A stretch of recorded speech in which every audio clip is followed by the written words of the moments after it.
My name is Lauren. I'm a 36-year-old woman working from home. My husband, Daniel, and I got married 3 years ago. At that time, we were both 33 and wanted to have children, so we decided to see a doctor considering fertility treatments. The results showed no issues, which was a relief, but despite waiting patiently, we had no luck conceiving a baby. As we were about to give up, Daniel said, "But my mom insists we must have a successor." I sighed at his confused words.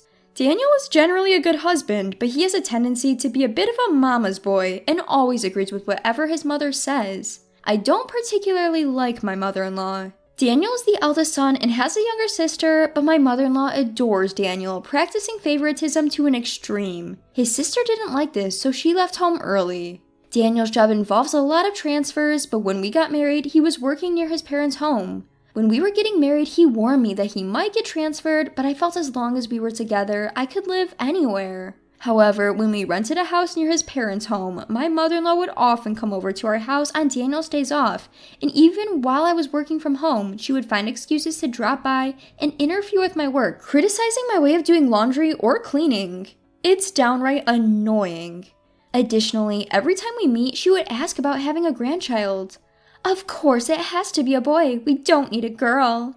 Her presence stresses me out. I tried explaining the situation to Daniel and asked him to talk to his mother, but no matter how many times I tell him, all he says is, "My mom just wants to get along with you, Lauren," which is overly optimistic. It's not helpful to stress out someone you're trying to get along with. Originally, I was drawn to Daniel because of his optimistic character, a trait I lack in, and I felt that we balanced each other out in many areas, but we can't bridge this gap. However, 6 months ago, Daniel's job transfer was finalized, and we were finally able to move away from his parents' house. Our new place is farther away from my parents' home. Although there are only farm fields around my parents' house, Daniel's new workplace is in a relatively prosperous area, similar to a regional city in Nebraska, with well-developed public transportation and infrastructure. Moreover, it takes less than an hour away from my parents' home by car. Once we moved, my stress was almost gone. I could concentrate on my work and our life became comfortable. Then, just the other day, I found out I was pregnant. Daniel and I hugged each other in joy. Being of advanced age, I do have some concerns, but this is the pregnancy we've been longing for. When we told his parents, my mother-in-law's first words were, "It's a boy, right?" Even when Daniel said we didn't know the gender yet, she insisted it had to be a boy. However, the baby turned out to be a girl. When my mother-in-law found out, she called me when Daniel was not around and said, "You're really useless. What did you marry into this family for?" Whether it was because of hormonal imbalances or I was emotionally unstable, I broke down crying. When Daniel came home and saw me crying, he got mad when I told him what happened and yelled, "Are you saying my mom is in the wrong?" And I ended up crying even more. Regardless, Daniel still cares for my health and helps me with the household chores, so he's a good husband as long as my mother-in-law isn't involved. So I was able to deliver the baby safely. I came back home a month after giving birth in my hometown. Daniel came to pick me up. I got into his car and we headed to back home after a long while. Surprisingly, my mother-in-law was there. I didn't expect her to come to see her granddaughter, but she came anyway. I had a bad feeling about this. Yet Daniel was oblivious and cheerfully said, "My mom came to help." And then, while my husband was in another room soothing our daughter, my mother-in-law pulled out a box of cake from the refrigerator. "This is to celebrate your childbirth. I'm sure you didn't get to enjoy any good food while you were out in the countryside for your postnatal recovery, did you?" I was annoyed by the way she said it, but tried to let it slide. "This cake costs $500, she exclaimed, handing me the box. $500? I was taken aback. I had never heard of such a pricey cake before. Nodding, my mother-in-law urged me to open it. I was curious to see what a $500 cake would look like. Excited, I placed the box on the table and opened it. But I was slightly disturbed by the smug look on my mother-in-law's face. The cake that came out of the box was not what you would expect for $500. The whipped cream was dried out, and while there were fruits on top, they were clearly canned oranges. I wondered which bakery would sell such a shoddy cake for $500. I love sweets, and I can enjoy any cake regardless of its price. Yet, this was the first time I felt such disappointment the moment I opened a cake box. However, the story with my mother-in-law's cake didn't end there. I couldn't believe my eyes. As I looked up from the cake, there she was grinning. "So, how's the $500 cake?" she asked. At that point, I lost my temper and threw the cake, box and all, into the trash. "Please leave," I shouted. Surprised by my outburst, my husband rushed into the living room. Before I could say anything, my mother-in-law started crying to my husband. "Lauren is being so mean." Then she pointed at the trash can. My husband looked at it and became furious. "You, what the hell have you done? That was a cake my mom went through all the trouble to make." As I lost the opportunity to mention the supposed $500 cake, my mother-in-law chimed in. "Yes, that's right. I made that cake for you, so it's worth $500. Ah, so that's what it was. Of course there's no way such a cake would cost $500. Even at $50, no, even at $5, I wouldn't buy it. Everything finally made sense. There's no way any bakery would approve such a disrespectful cake. As I was processing the situation, my husband yelled out, "Lauren, apologize to Mom." It seems my husband is always on my mother-in-law's side no matter what. As I was standing there in shock, I heard our daughter, who I thought was put to sleep, crying, so I rushed to her. There was some commotion on the other side of the door, but right now, my daughter was my priority. When I finally got her to settle down and return to the living room, I found a note saying that they had gone out to eat and that I should reflect on my actions. I was stunned. I wondered if I could return to live here with my husband, but I didn't know if it would be right to run crying to my parents, but I had nowhere else to go. As I was thinking about this, I glanced at the trash can where I had thrown the cake away. It was just as I had left it, untouched.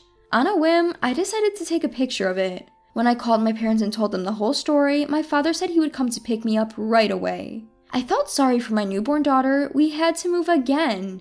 But for the both of us, it was better than staying here. My husband, who was supposed to be out for a meal, didn't return home as quickly as expected. My father arrived first. As my father was loading our belongings into his car, my husband and my mother-in-law finally came home. They seemed surprised to see my father there and got enraged when they saw him carrying my stuff. "Where are you going? Relying on your parents again, huh? You just run to your parents the moment something goes wrong." His words were harsher than usual. It seemed he had been drinking. His face was red and he smelled of alcohol. Seeing his state, I lost my temper. "You went drinking after leaving us, your wife and your newborn daughter at home? Right now, I don't want to be in the same space as you two. That's why I decided to rely on my parents." Then, my mother-in-law, who also smelled of alcohol, interjected. "Scary, good riddance, a daughter-in-law like you." Her comments always got on my nerves. "Indeed, as you wish, I'll take my daughter and go, so please enjoy your time alone with my husband, Daniel." When I said this, my husband made a confused face, but I ignored him and got in my father's car. It seems like my father was trying to keep his emotions in check, not intervening. The next day, my husband contacted me. "Where are you? I was surprised when I woke up and found you gone." Oh right, I had forgotten because he doesn't usually drink, but he tends to forget things when he does. I sighed. "Don't you remember? You left your hungry wife and daughter at home to go out to eat with your mother, and then you came back drunk. After being treated and spoken to like that, I couldn't stay there anymore." While my husband sounded surprised and flustered, I could hear my mother-in-law in the background, and my anger from yesterday returned. "So your mother stayed over? I won't be going back to a home where such a rude person is staying." "What do you mean?" His voice lowered. "She might be your mother, but she's a stranger to me. I'm exhausted from childbirth and don't have the energy to be considerate of others. Who do you think was the cause of our infertility? It was because your mother kept visiting and stressing me out. Otherwise, there's no way I would have gotten pregnant so soon after we moved and she stopped visiting. I was relieved not to see your mother's face, but when I came back home with our daughter, your mother was there and I just can't stand this." Though I knew I was saying some hurtful things, with all the resentment I had been holding back, I couldn't stop myself. And then my husband shouted over the phone, "You're the worst. Come back right now and apologize to my mom." When he said that, it felt like time had stopped for a moment. The next words that came out of my mouth were, "What?" As if to mock him. I continued, "The reason why I'm here with our child is because of your mother's request." When I said this coldly, my husband let out a confused sound. What do you mean?" "Your mother didn't want our daughter. She's always been saying that, hasn't she? She wanted us to have a son. Well, I didn't know how serious she was, but I was sure when I saw that cake." "Cake?" "Didn't you see the chocolate plate?" "Huh?" "The chocolate plate on the cake, or did you not even look at the cake itself?" I had hit the nail on the head. The trash can where I threw out yesterday's cake was still empty. So it was probably still the way it was yesterday. With that in mind, I instructed my husband to go look in the kitchen trash can. But there's nothing in here. Did she get rid of the evidence in the middle of the night?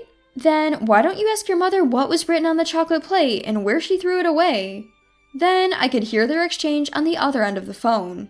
She was denying knowledge of any chocolate plate, suggesting that I was being delusional. She stubbornly refused to reveal where she discarded it. So, how will my husband respond? She's saying she doesn't know anything about any plate. Even my husband sounded a bit hesitant, a bit weak. Right, wouldn't it be awful if Daniel saw that plate? Even if it's a lot of trouble, you got rid of it before he saw it, right? To get rid of the evidence. I could hear my husband's voice darken. In the background, behind my confused husband, I heard my mother-in-law's voice. Why don't you hurry up and come home? Tell her to entertain me. She's a really useless daughter-in-law. At her words, my husband finally seemed to be attempting to rein in his mother. I'm going to hang up and send a text. Maybe you and your mother should read it together. Contact me again when you are ready to talk. After saying that and ending the call, I sent all the photos of the cake and plate to my husband. Within 30 minutes, my husband called back and said he would be heading over here right away. I stopped him. My father-in-law should be getting there soon. Stay there. With that, I hung up. In reality, my own father had been so enraged by my husband's behavior yesterday that he had contacted my in-laws. He had reported everything to my father-in-law. Unaware of this, my father-in-law had apologized profusely and said that he would go to my husband and have a talk. By evening, my husband and in-laws arrived at my parents' house. As soon as he arrived, my husband bowed deeply to me in apology. I don't know anything about what's been happening or what happened this time. I didn't know my mother said such things to Lauren. Looking at my seemingly repentant husband, I felt myself growing cold. Don't you think it's too late to say you didn't know? Didn't we have this conversation when we were living in our previous home? Despite that, you sided with your mother saying she just wanted to get close with me and did nothing to change her attitude towards me. At my words, my husband started to turn pale. Plus, you always said that your mom absolutely wanted us to have a son. What's that about? Are you always going to do whatever your mother says? Since you chose your mom over your wife, I guess you don't need me, do you? My husband turned pale and clung to me. That's not it. I'm really sorry. I didn't mean to. Then, what did you mean? At my retort, my husband was at a loss for words and fell silent, looking down. Just as I thought, Daniel, you chose your mom over your own wife and daughter. A mother obsessed with her eldest son and a mama's boy. I should have realized sooner. It's no wonder your sister left home early. With a sigh, my husband retorted, I'm not some mama's boy. I care about you too. Then, could you really sever all ties with your mother? I fired back. At that, he fell silent. When I sighed, my mother-in-law, who was brought here by my father-in-law, yelled out, How can you say such a thing? Daniel and I are mother and son. We can never sever our ties. His father tried to calm her down, but she just wouldn't stop. To be frank, I never really liked you. I wanted a younger wife for Daniel. Really? In that case, I'll sever ties with you right now. I have divorce papers ready. If we divorce, then you and I can be strangers. Hearing this, my husband's face turned pale as he looked at me. I don't want to maintain a relationship with someone who would write these nasty things on my cake plate. Saying this, I pulled out my phone and showed everyone the picture of the plate that read, Take your daughter and leave. Upon seeing this, his father, perhaps not having been fully informed, angrily shouted at his wife, turning blue in the face. What you did to your own daughter, you did it again to our daughter-in-law? I was shocked to hear this. Apparently, his mother had once served a birthday cake to her daughter with the words, I don't need a daughter written on it, leading to their estrangement. Just how much she must hate women. Perhaps she thought she could get more attention by excluding the women close to her. Indeed, her son Daniel was acting just as she expected. When I handed my husband the divorce papers, he started making excuses. We just had a child. We shouldn't be getting a divorce. My mom just went a little too far this time. She was just jealous of you. Try to understand. Is that what you came here to say? I thought for sure you were going to tell me you were severing ties with your mother and coming back home. I'm never returning to that house. Then my father-in-law, who had been silent and pale-faced, spoke up. Daniel, sign the divorce papers. I'm done with this family. When I get home, I'm divorcing your mother too. What? His mother spun around at these unexpected words. I've thought about it a few times before, but I thought it was too late for a divorce and that I just needed to be patient. But now that I see you doing the same thing to another woman, I've reached my limit. Sign our divorce paper and leave our house. Begrudgingly, my husband signed the divorce papers under his father's direction. As a consolation, I received around $10,000 from his father. At first, I declined, but I accepted gratefully when he assured me it would be deducted from his wife's assets. My ex-in-laws really did get divorced, and his mother seemed to rely on Daniel, but he refused to take her in, blaming her for his circumstance. Indeed, the family fell out. His mother, who hadn't worked since they got married, lost all the money she received as property division after investing it all in cryptocurrency, which someone had recommended to her as an easy way to make money. I received child support from Daniel every month, and now I'm raising our daughter with the help of my parents. I'm so happy to see our daughter growing up and doing great.